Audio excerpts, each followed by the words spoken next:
A semana começa com a expectativa sobre a criação da CPI do MEC. Neste domingo, a senadora Simone Tebet, pré-candidata do MDB à presidência, defendeu a instalação da comissão. Em São Paulo, Tebet também reconheceu a importância da PEC, que abre caminho para a ampliação do Auxílio Brasil. Acompanhe os detalhes com João Vitor Rocha.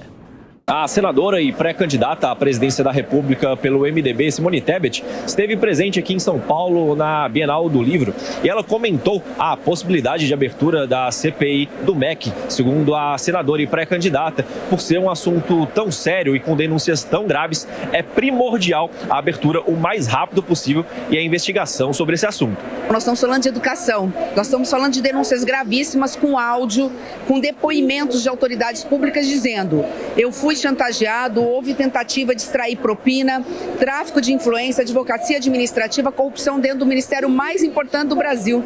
Enquanto nós não temos tablet nem computadores, nós não temos sequer biblioteca escolar em grande parte das escolas Brasil adentro, nós estamos diante de denúncias como esta. É dever do povo, é dever do Senado Federal e da classe política fazer a investigação e dar satisfação daquilo que é dinheiro público. Em relação ao assunto que dominou a pauta nos últimos dias do noticiário, a senadora Simone Tebet comentou a possibilidade de judicialização em relação à PEC Kamikaze.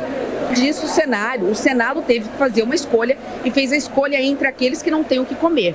Se há algum outro item que vá ser judicializado e que possa ser questionado, nada impede depois que isso possa, obviamente, ao cair, nós possamos fazer alguns ajustes. Mas o Auxílio Brasil, até o final do ano, precisa permanecer com R$300, com R$600. E durante sua passagem aqui na Bienal do Livro, Simone Tebet conversou com o Ricardo Nunes, do MDB, seu partido, e prefeito aqui da cidade de São Paulo, também com o Rodrigo Garcia, do PSDB, partido que apoia a sua candidatura, e comentou a importância de ter um palanque muito forte aqui no estado de São Paulo.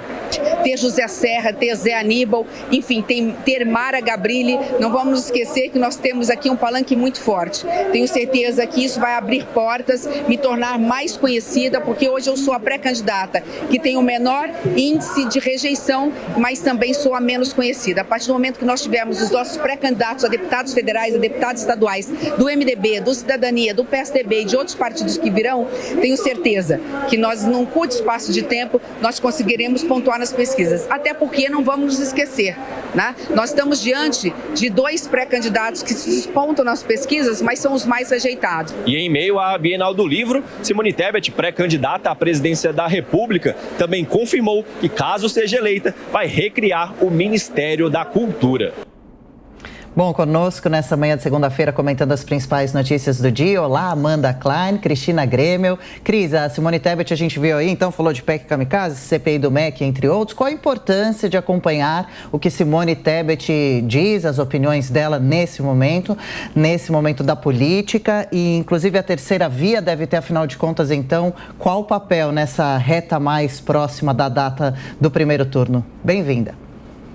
Bom dia, Adriana, Tiago, Amanda e todos que nos assistem. A Simone Tebet é sim a representante da terceira via, foi o que restou, né, depois de todo aquele esfacelamento das outras candidaturas, mas ainda patina, ainda é uma pré-candidata muito desconhecida do público. Óbvio que tem importância a aparição dela em eventos como esse da Bienal do Livro, porque ela precisa se fazer conhecida. Vai ter que trabalhar muito durante os próximos 3 meses para tentar convencer aqueles eleitores que antes cogitavam votar na terceira via, mas em outros nomes, de que ela é a representante de alguém que pode ser diferente dos candidatos que estão à frente. Em relação à CPI do MEC, especificamente, ela está surfando na onda, né? A Simone Tebet, ela esteve muito presente, embora não fizesse parte integrante da CPI da Covid, recusou-se a defender as médicas que foram violentamente agredidas ali por senadores extremamente machistas e agora vem pedir voto das mulheres. Então, ela tem que desfazer um pouco da imagem que ela teve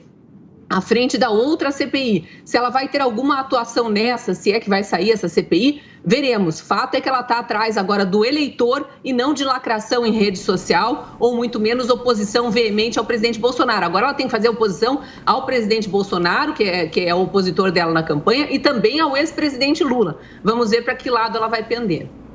Lembrando que no fim de semana candidatos estiveram no Nordeste, Amanda Klein, bem-vinda, e essa movimentação da terceira via, tentativa de Simone Tebet subir nas pesquisas, apesar de que a gente vem falando muito que os polos estão muito cristalizados, né? Pois é, Thiago, bom dia a você, Adriana, Cris, a nossa audiência da Jovem Pan. Está cristalizado, mas eu acho importante que haja mais vozes nesse debate. E a Simone Tebet ganhou o direito legítimo, né, apoiada pelo seu partido e também pelo PSDB, de ser a representante dessa chamada terceira via. É bem verdade que veio tarde, é bem verdade que pouco há o que mudar nesse cenário que você descreveu bem, Thiago, como cristalizado na eleição nacional.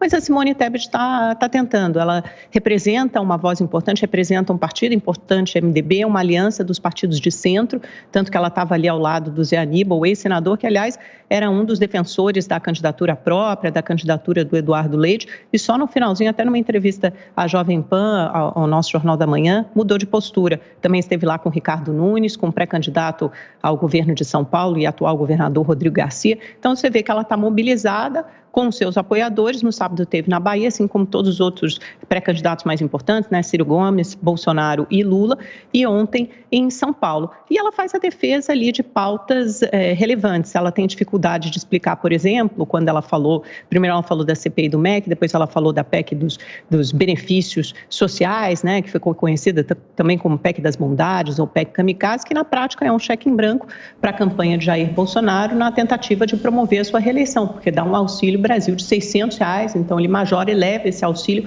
a 3 meses de eleição, claramente fraudando o que deveria ser a lei eleitoral. Então cria um estado de emergência absolutamente artificial, né? Porque você fala em elevação do preço dos combustíveis.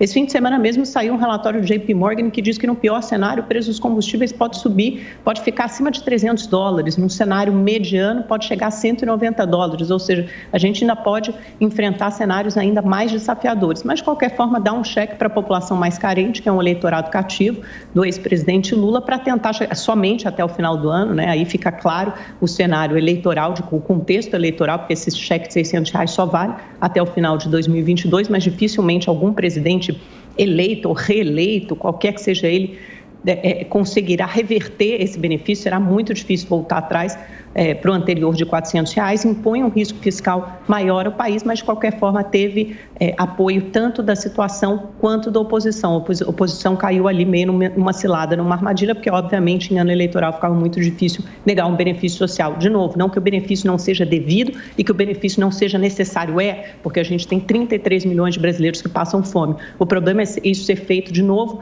de uma forma improvisada, sempre no arremedo do governo, um remendo do governo para tentar reeleger o presidente Bolsonaro e não disso ter ficado claro antes e ter sido planejado antes. Cristina pediu a palavra, não está concordando muito. Cris, depois disso para a gente também, já é possível avaliar para quem devem ir os votos da Simone Tebet, muito provavelmente no segundo turno? Eu acho que nesse momento não, bem dividido mesmo, porque o eleitor não está nem decidido se vai com essa terceira via que é representada pela Simone Tebet. Eu só pedi a palavra aqui porque eu acho que chamar de fraude à legislação eleitoral, algo que foi aprovado no Congresso, é você chamar 600 e tantos parlamentares eleitos pelo povo, representantes do povo, de golpistas, né? Isso foi discutido, o Auxílio Brasil maior é uma necessidade, a guerra está aí rolando, os efeitos pós-lockdown gerados por governadores e prefeitos, vamos sempre lembrar, continuam refletindo na economia e não é possível deixar a população passando fome, no desemprego, sem um auxílio maior. Vir dizer que é eleitoreiro é não olhar pelo lado do governo, de quem está ali com a incumbência de tentar resolver as questões prementes, as necessidades da população. Tanto é verdade que no final da tua fala, né, Amanda, você volta atrás e diz é uma necessidade, cita aquela pesquisa dos 33 milhões passando fome, que é muito questionada, que foi feita por um monte de ONGs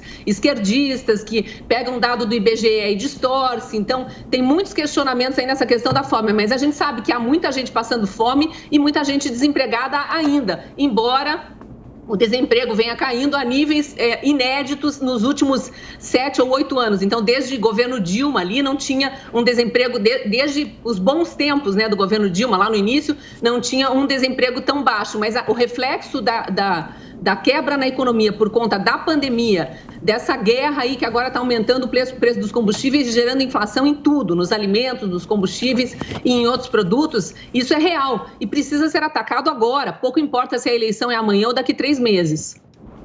Amanda? O que na verdade, Cristina, os advogados, os especialistas em direito eleitoral colocam a seguinte questão: se você hoje tem como argumento, como justificativo, o aumento dos preços dos combustíveis para decretar um estado de emergência, que é um estado de emergência, sim, artificial, em pleno ano eleitoral, há 3 meses da eleição, eu não falei que é golpe, mas falei sim que é uma fraude, uma burla ao sistema, à lei eleitoral, o que dirá então em 2026, de repente, numa outra eleição de um outro presidente que também pode tirar da cartola a mesma intempérie, a mesma coisa fora ali do cenário normal, do cenário constante, para de novo decretar um novo pacote social, um pacote de benefícios.